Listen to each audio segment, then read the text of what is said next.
আমার কাজ তো ভাই গান গাওয়া, গান গেয়েছি, তাতে করে লোকের মনে হয়ে গেছে যে আমি তৃণমূল হয়ে গিয়েছি। এবং তার জন্য বিভিন্ন ভাবে আক্রমণ, মানে সেই আক্রমণ যে কতটা নিকৃষ্ট হতে পারে, মানুষজন কিছু মানুষজন, অফকোর্স সবাই নন, সকলেই নন, কিছু মানুষজন যে কতটা খারাপ, জঘন্য।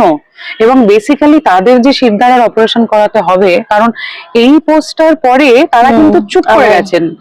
আবার অনেকে বলছেন যে চটে চটেও টিকিট পাওয়া গেল না, অনেক কিছুই সেরা বলছে, এটাই হচ্ছে কাজ করবেন না সেটা, যে মানে এই অ্যাজ ইফ এরকম যে ইমনের মিউজিক্যাল ক্যারিয়ারটা তো শেষ হয়ে গেল, let's not work with her.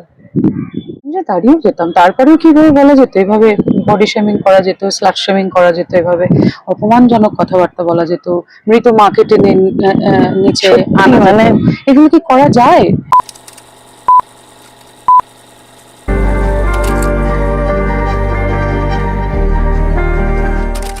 কিছুক্ষণ আগেই তৃণমূলের প্রার্থী তালিকা প্রকাশ হয়েছে এবং তারপরেই আমার প্রথম ফোনটা যাকে ছিল তিনি এখানে, মানে সকলেই ফোন করবেন ভেবেছিলেন এই রিয়াকশন জানতে, যে প্রথমবার এই দায়িত্বে টিকিট পেলেন তিনি, তারপর কেমন লাগছেন। কিন্তু আমার ফোনটা ছিল যে ভাই এবার ইন্টারভিউটা হোক, কারণ তিনি অনেক আগেই বলে দিয়েছিলেন যে তিনি মুখ্যমন্ত্রী মমতা বন্দ্যোপাধ্যায়কে খুব সম্মান করেন, ভালোবাসেন, কিন্তু তিনি দাঁড়াচ্ছেন না, প্রার্থী হচ্ছেন না। ইমন চক্রবর্তী রয়েছেন আমাদের সঙ্গে। ইমন, কি অনুভূতি আগে এটা শুনি, মানে এই যে একটা পোস্টও দেখলাম। পোস্টটা এই কারণে, কারণ এই যে মানুষের অ্যাজাম্পশন যে আমি অলরেডি ভোটে দাঁড়িয়ে পড়েছি, এবং তার জন্য যেভাবে ধর বিভিন্ন রকম ভাবে ব্যাশিং করা হয়েছে আমাকে, বা অন্যান্য দলের তরফ থেকে, মানে একটি পার্টিকুলার দলের জন্য আমি দাঁড়াচ্ছি এটা তারা ভেবেই নিয়েছেন।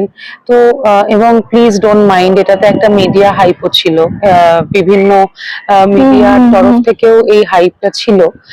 তো সেইটা বোধহয় ঠিক নয়। হ্যাঁ, সেটা ঠিক নয়। দেখ, কে দাঁড়াচ্ছে কে দাঁড়াচ্ছে না, এটা না একদম পার্সোনাল চয়েস। এটা যদি কেউ মনে করে থাকেন যে সে দাঁড়িয়ে ভোটে দাঁড়িয়ে তার প্রফেশনটা ম্যানেজ করতে পারবে, আমি তো তাকে কুর্নিশ জানাবো। কিন্তু আমার মনে হয় না যে আমি এটার জন্য একেবারেই উপযুক্ত একজন মানুষ।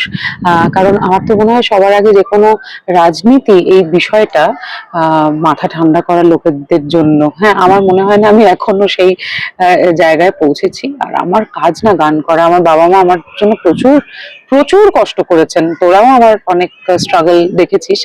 তো আর আমার এত দর্শক যারা শুধুমাত্র আমার গান শুনতে চান, আমাকে সঙ্গীত শিল্পী হিসেবে দেখতে চান, আমি তাদেরকে, আমার বাবা মাকে, আমার পরিবারের লোকজনকে, রাদার আমার নিজেকে জায়গা থেকে আমি ডিপ্রাইভ করতে চাই না, এবং আমি মানুষের মনে একজন সঙ্গীত শিল্পী হিসেবে বেঁচে থাকতে চাই।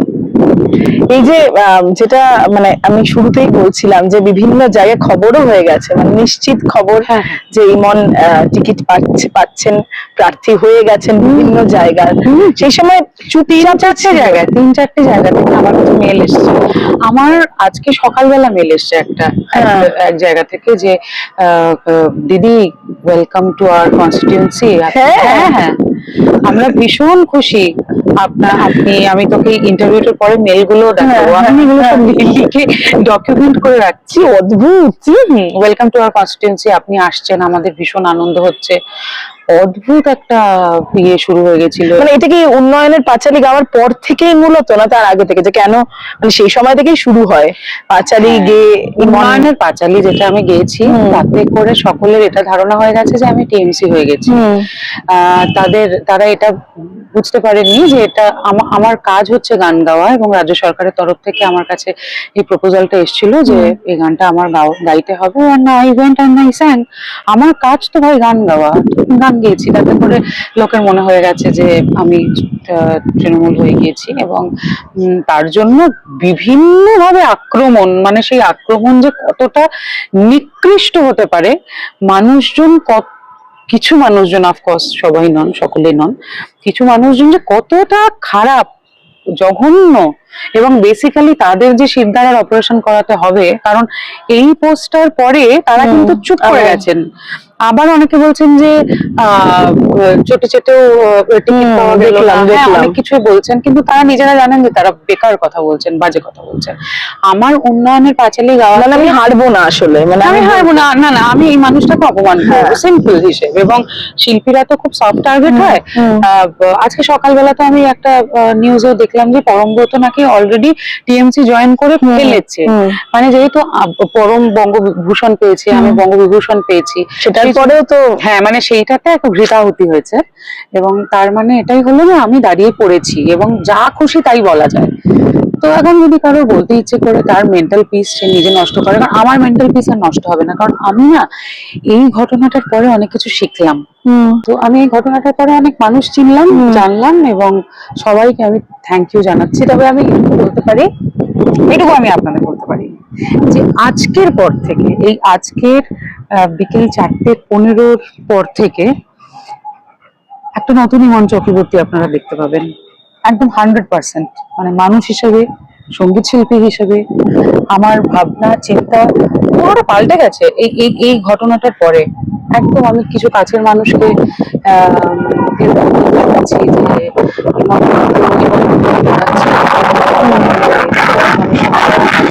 ইমন এটাও শুনেছি ও আর কাজ করবে কি না। আমার কাছের মানুষ, মানে আচ্ছা আচ্ছা আচ্ছা আচ্ছা, মানুষ আর কি, একদম মন করে বলবেন না, মানে যারা আমার সাথে কাজ করে এরকম কিছু লোকজন বলেছে এই কথা। আর কিছু শো আমি শুনছিলাম যে আগে থেকেই ভেবে শো ক্যান্সেল। হ্যাঁ, আগে থেকে ভেবেই, যারা তৃণমূলপন্থী নন, হ্যাঁ হ্যাঁ, তারা ধরে নিয়েছেন যে আমি তৃণমূল, হ্যাঁ, এবং সেই জন্য আমার শো ক্যান্সেল হয়ে গেছে। শো ক্যান্সেল হয়ে গেছে আমার, মানে সেটা কারণ সরাসরি। হ্যাঁ, রাদার আমি যখন আমরা রাস্তায় নেমে বিভিন্ন মিছিল করেছিলাম পশ্চিমবঙ্গের বিগত কিছু ঘটনাবলীর জন্য, তারপরে কিন্তু আমি বঙ্গবিভূষণ পাইনি, এটা হয়নি। আমাকে কিন্তু সেই বিচার বিবেচনার জায়গা থেকে আমাকে বঙ্গবিভূষণ দেওয়া হয়েছে। কারণ মনে হতেই পারে যে তার জন্য আমার গায়ে একটা তকমা লেগে গেছে। আজকে যদি ভগবান চান আমি যদি পদ্মভূষণ পাই, আমি যদি আরেক সরকারের, আমি আরেক সরকারের হয়ে যাবো। তো এখন কি করা যাবে, সেরকমও হয়েছে, আমার শো ক্যান্সেল করে দিয়েছে যে এনাকে ডাকবো না, কারণ এখন দাঁড়িয়ে পড়েছে। তো এখন বিধায়িকা, মন্ত্রী ফন্ত্রী এসব হয়েছে, প্রচুর জিনিসপত্র হয়েছে। জীবনে এত রাগ কেন, কি মনে হয়, মানে এত ভালোবাসা থেকে হঠাৎ এতটা রাগ কেন? মানে না, আমার মনে হয় না যে সকলেই রাগ, না, মানে অনেকে, আমি বলছি অনেকের কথা বলছি আর কি। সেটা তো আমি বলতে পারবো না, তাদের তাদের তাদের আর আমার বক্তব্য হচ্ছে, অর্পিতা, আমি ধর যদি দাঁড়িয়েও যেতাম, হ্যাঁ, যদি আমি ভোটে দাঁড়িয়েও যেতাম, তারপরেও কিভাবে অপমান করা যায়, যায় আমি তো জানি না রে। মানে নিজের একটা রাজনৈতিক মতাদর্শ থাকতে পারে, একটা সিদ্ধান্ত থাকতে পারে, আমি দাঁড়াতেই পারি, আমি দাঁড়াতেই পারি। আমি যদি আমার মনে হয় তার যে আমি দাঁড়াতাম, এবারে আমি দাঁড়াতেই পারতাম। আমি আমার চয়েস থেকে দাঁড়াই। আমার মনে হয়েছে যে this is not my job is to sing, to entertain people. আমার এটা মনে হয়েছে। কিন্তু আমি যে দাঁড়িয়েও যেতাম, তারপরেও কিভাবে বলা যেত, এভাবে বডি শেমিং করা যেত, স্লাট শেমিং করা যেত, এভাবে অপমানজনক কথাবার্তা বলা যেত, মৃত মাকে টেনে নিচে আনা, মানে এগুলো কি করা যায়? এগুলো নিয়ে তো কেউ কিছু বলছে না। আমি তো সেই জন্যই তোকে বলছি মানুষ চিনছি, এবং নিজেদের মানুষেরাও বলছে, কাজ করবেন না সেটা, যে মানে এই অ্যাজ ইফ এরকম যে ইমনের মিউজিক্যাল ক্যারিয়ারটা তো শেষ হয়ে গেল, let's not work with her. একদম আমি অন ক্যামেরা বলছি, এই ধরনের জিনিসপত্র হয়েছে। তো ইটস ওকে, মানে it's a part of life. এবং আমি এইটুকু বলতে পারি যে সঙ্গীত ছাড়া, মিউজিক ছাড়া আমি আর কিছু করতে চাই না, আমি আর কিছু করতে পারবো না। আমি এটাই পারি। এটার জন্য যারা আমায় ভালোবাসেন, এটার জন্য যদি আমাকে কেউ খারাপ বাসতে চান, কেউ যদি ভালো না বাসতে চান, তাহলে সেটা যেন আমার মিউজিকের জন্য, সেটাই বোধহয় এতটা খারাপ লাগা থাকবে, আমার মতাদর্শের জন্য যেন না হয়। এটাই বলবো। একদমই শেষ করব, কিন্তু একটা ওই যে ভাবনা চিন্তা থাকে না, অনেকেই ভাববেন যে এর পরের বার আগামী মানে ভবিষ্যতে কি হতে পারে, সেটা নিয়ে ইমন কি এখন ভাবনা চিন্তা করছে না? এখন সেই গানই মানে তোর কি মনে হয় যে এরপরে আমি ওটা নিয়ে আর ভাবনা চিন্তা করা মাথায় আছে? মানে এই 1.5 মাস আমি যা ভেবেছি, এই 1.5 মাস আমি যেভাবে সোশ্যাল মিডিয়াতে আক্রান্ত হয়েছি, হ্যাঁ, সেটা হাসতে হাসতে বললেও সেটা বোধহয় মানে মানসিক পেশাটা ভয়ঙ্কর ছিল ইমন। সময় সবকিছুর উত্তর দেবে অর্পিতা, সময় সব এটা যেমন দিল, এটা যেমন দিল, সময় সবকিছুর উত্তর দেবে। আমি মিউজিক, আমার বাংলা গানকে, আমি আমার কালচারকে আমি কোথায় নিয়ে যেতে পারি, সেটা যদি সত্যি সত্যি আমি করতে পারি, আমি যদি সত্যি সত্যি একজন বাঙালি হিসেবে আমার বাঙালি দর্শক, বাঙালি বন্ধুদের ইমোশনের পূর্ণ মর্যাদা দিতে পারি, তাহলে যারা যারা এখন এই ধরনের কথাবার্তাগুলো বলছেন তারা তাদের উত্তর পাবেন, এবং আমি বিশ্বাস করি তারা পাবেন, এবং এই উত্তরটা আমাকে, আমার এই অপমানের উত্তর আমাকে আমার কাজের মধ্যে দিয়ে দিতে হবে। একদম একদম শেষ করব, কিন্তু শেষে একটাই কথা, আজকে ইন্টারভিউ নিতে এলাম, সঙ্গে সঙ্গেই জাস্ট ড্রেসটা পরেই মন চলে এলো। এই যে ব্রণগুলো দেখছেন ঢাকেনি, কিন্তু কখনো ঢাকেও না, মানে মেকআপটা করে একটু ঢাকা যেত, কিন্তু ইমন এত কথা শোনার পর আমি যেটা, আমি সেটাই, এটাই বোধহয় বরাবর নাকি, মানে এই জায়গাটা থেকে আমি লড়বো না, আর যাই হোক আমি যা আমি তাই। তো হ্যাঁ, মানে আমি যদি মানুষটাই পাল্টে যাই তাহলে তো আমার মিউজিকটা, আমার সবকিছু, গান ছাড়া সব নিয়ে কথা হচ্ছে, কি অদ্ভুত না? হ্যাঁ, মানে আমি আমার মিউজিক ছাড়া আর কোনো কিছুতেই কোনো কাউকে এক্সট্রা গুরুত্ব পাত্তা কিছুই দিতে চাই না। আমার গান যেরকম দিদি ভালোবাসেন, আমার গান আমি আশা রাখি অন্যান্য দলের লোকজনও ভালোবাসেন। তো সেই জন্য আমাকে সঙ্গীত শিল্পী হিসেবে যদি আমাকে আপনারা ভালোবাসতে পারেন, আমি খুব খুশি হব। আর আমার কাজ যদি আপনাদের খারাপ লাগে কখনো, আমার গান, আমাকে প্লিজ জানাবেন, I shall try to rectify my ফ্লসেস।